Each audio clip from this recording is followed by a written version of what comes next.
Even if you give me 20 years, I cannot do it. Maghanap uli kayo ng Marcos. Or someday, somehow, somewhere, that fellow will be elected in the generations to come. Pinaka-the best na presidente dumaan, Marcos.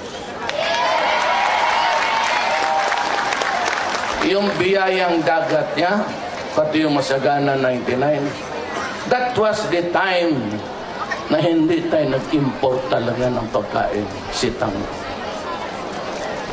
Yun talaga. Sundin na lang natin yun kasi yun ang gumana.